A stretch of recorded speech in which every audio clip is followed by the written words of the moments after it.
YouTube, Twitter, Instagram, all of social media. This is Leo, aka The Black Comet, and I am here with the legend himself, Mr. Raikov, Mr. Charlie Schlatter. How you doing, man? I'm doing good. How are you doing? I am doing good.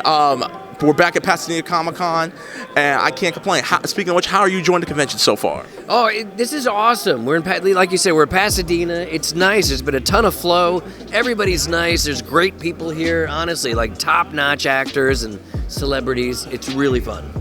Excellent, excellent. So, I'm gonna take you back to the past. We're gonna, and the diagnosis for it is murder. Can you tell us what was it like going on being the 80s hit show Diagnosis Murder? I loved it. I remember when I auditioned for the show, the show had already existed. It was on for a couple of years. Scott Baio was on it. They got rid of him, and they were looking for a new guy. And I had never seen the show, but my wife had. And she said, "Oh my God, that's Dick Van Dyke show." I go, "I had no idea." And she basically said, if you don't land that show, you ain't coming home.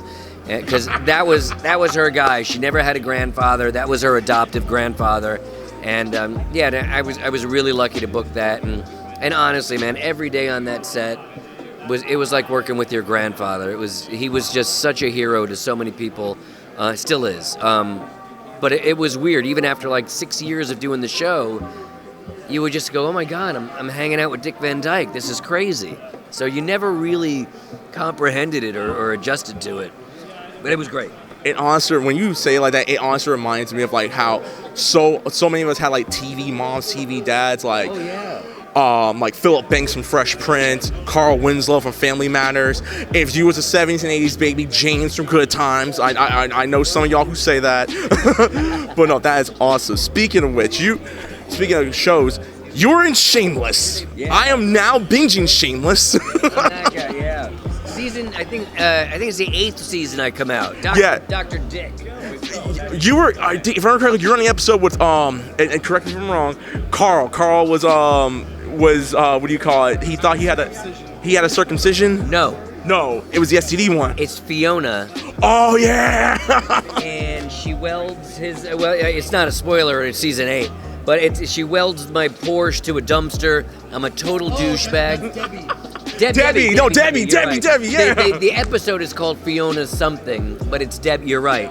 It's her, and that whole thing is just like gone viral. Just me freaking out. I think it was the one where Debbie was getting revenge for Fiona, if I remember correctly. Possibly, yes. But yeah, and she has her little baby there in the toll booth. And, yes! Yeah. Okay, yeah, I remember. You pay your toll? Yes. No, I paid it. It was exactly what it was supposed to be. But then, yeah, she was doing it. But yeah, you're right. Breaks it. What was it like being on the set of Shameless, like, and getting that Chicago feel? Oh, that was the best. And when they shoot it in L.A. But, no, it was the best. Honestly, I love doing the cartoons. Every now and then I still pop in on something like that because if it's not fun, I don't care to do it. This was fun. It was a great director, great producers. All the actors were great. I knew a lot of the crew from guys I had worked with before. So it was a great experience. Hands down, great experience.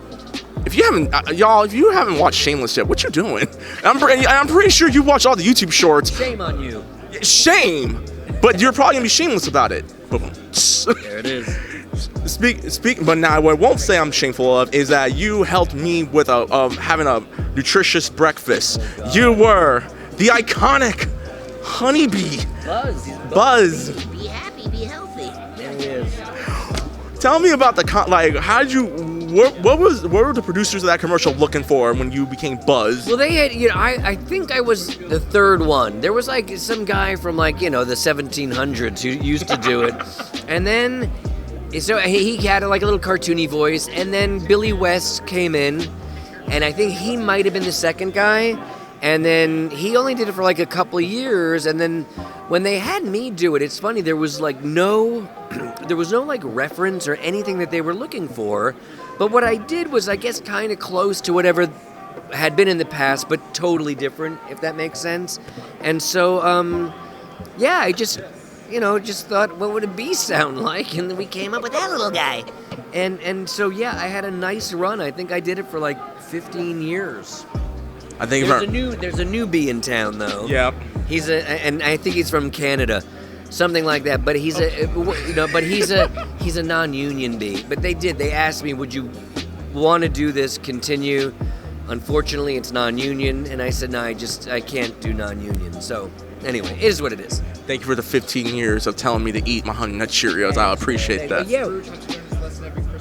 Exactly. Yeah. No, we did cartoons. We did video games.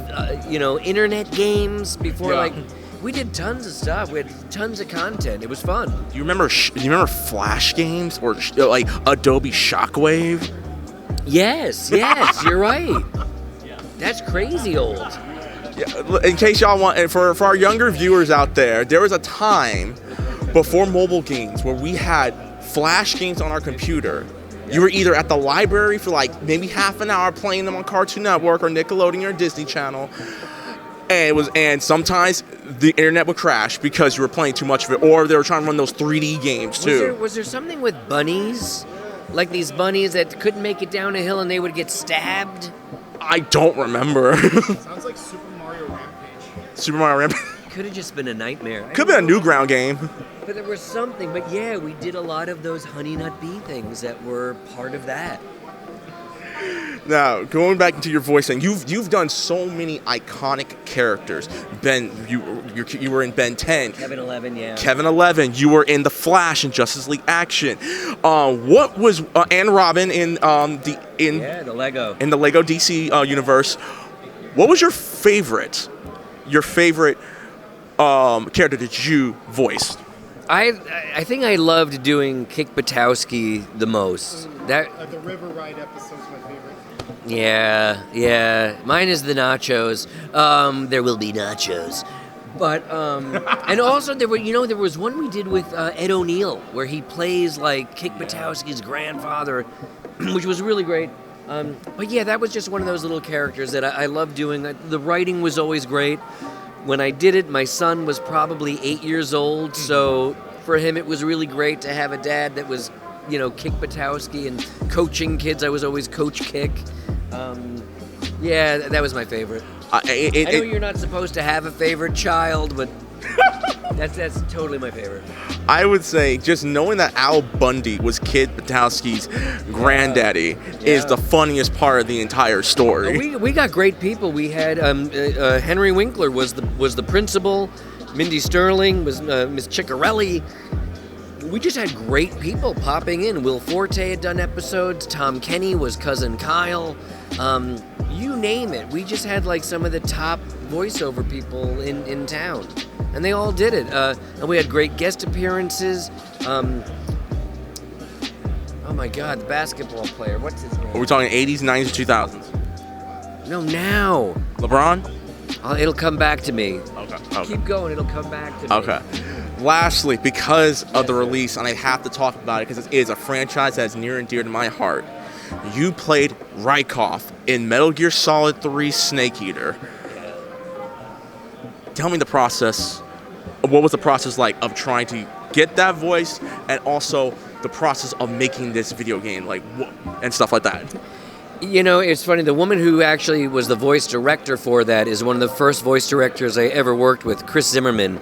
And she had directed me in a series called Fish Police back in the Hanna-Barbera. Actually, she was the assistant to Gordon Hunt who directed it. That's how long ago that was.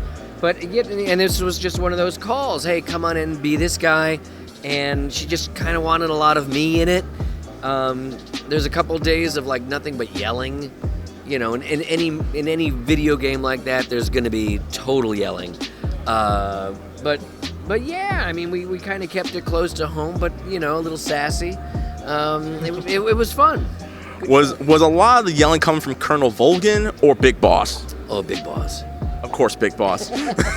I would say the Sorrow, but the Sorrow was, spoilers, people. Sorrow's been dead. Okay. Yeah, a little bit. Now, just a little, and he may have showed up, ghost form every now and then, and Metal Gear Solid 4. Sorry. Dwight Howard. That's who the Dwight basketball Howard. player was. Okay. Thank you. It was just a matter of time. I was thinking Howard Green. No, that's not it. Dwight Howard. Thank you. Sorry, Dwight. You know he's about to become an NBA Hall of Famer, right? Yeah, I know. Yeah, but he was Kid Callahan. He played in a few episodes. All right, and now, without compromising any NDAs, Without compromising any NDAs, are there any upcoming projects that you'd like to tell your fans about? Upcoming, I don't really know. You know, right now there's a series I'm doing that's doing really well on Netflix. It's like the top kid show. It's called Hot Wheels Let's Race. And I play a little redheaded 11-year-old boy named Sidecar. Josh Keaton is it. There's just really good people in it, good directors. And like I said, it's like their #1 show right now. So that's doing really well. Funny enough, one of my nephews watches the show too. Oh, really? Yeah. And they love it. Either there's no like, oh yeah, I've seen it, whatever. It's I've seen it and I can't get enough. It's like it's a cartoon crack. It's crazy. Excellent. Are there any social media platforms you can that your fans can follow you on? I'm easy. Just Charlie Schlatter on the Instagram, and I'm on the Facebook, and maybe that's it. I'm not on the TikToks, although maybe I should be on that. You sure you want to go down that rabbit hole? I don't. I'm so old. No, maybe I should stay out of holes. I mean, if you go down the rabbit hole, we'll join you. We're in it together. We'll go as deep as that rabbit hole goes. I've got enough to manage. You know, I can't. No, 2 is enough. All right, well, Charlie, it's been an honor, man. I appreciate it. This is Leo from Buttery Show signing out.